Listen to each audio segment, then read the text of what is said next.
आधी आधी रतिया तपौआ पी के आवै मोरे आवारा बालमू मोर पिएला बालमू पीटे दूसरे के केवाड़ा मोरे आवारा बालमू पीटे दूसरे के केवाड़ा मोर पिएला बालमू।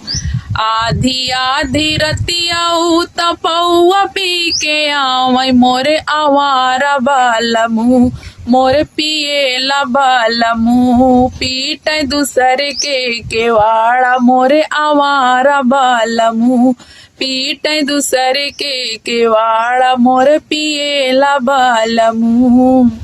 महंगा होई गदा लगे हूँ आँखी ना दिखाई मोरे आवारा बालमू महंगा होई गदा लगे हूँ आँखी ना दिखाई मोरे आवारा बालमू मोर पिएला बालमू करबै बजड़ी पे गुजारा मोरे आवारा बालमू करबै बजड़ी पे गुजारा मोरे आवारा बालमू पीटे दूसरे के केवाड़ा मोरे आवारा बालमू। साड़ी होई गा महंगा लहंगा आँखी ना दिखाई मोरे आवारा बालमू साड़ी होई गा महंगा लहंगा आँखी ना दिखाई मोरे आवारा बालमू मोर पिएला बालमू करबै लुगरी पे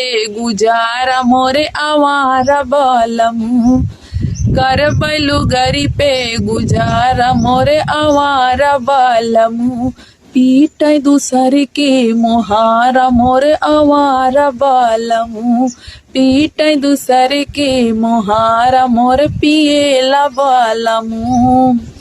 पलंग होई गा महंगा बेड आँखी ना दिखाई मोरे आवारा बालमू पलंग होई गा महंगा बेड आँखी ना दिखाई मोरे आवारा बालमू मोर पिएला बालमू करबै झिंगला पे गुजारा मोरे आवारा बालमू करबै झिंगला पे गुजारा मोरे आवारा बालमू पीटे दूसरे के केवाड़ा मोरे आवारा बालमू पीटे दूसरे के केवाड़ा मोरे आवारा बालमू।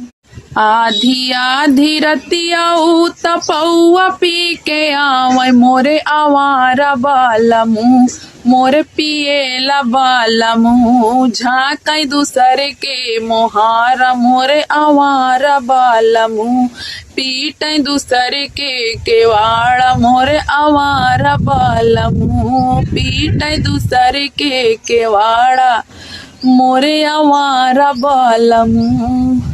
हेलो दोस्तों, नमस्कार। आप सभी का स्वागत है कंचन लोकगीत में। तो दोस्तों, हमारा गीत कैसा लगा आप लोग जरूर कमेंट करके बताना। जितना माई बहन देखा था हमार वीडियो सबके हमार प्रणाम बाटे और सब जिन्हें कमेंट करके बतावत जाए हमार वीडियो हमार गीत आप सबके कैसा लागत है। अगर गीत अच्छा लागत हो तो चैनल सब्सक्राइब कर लीजिए, वीडियो लाइक शेयर कमेंट करा। प्यारा प्यारा फिर मिलत है अगले वीडियो में अगले गीत के साथ। तब तक के लिए हमारे चैनल पैसे बना रहा। अगर नया हाथ गया है तो चैनल हमारा फटाफट सब्सक्राइब कर ला। Bye bye, Tata.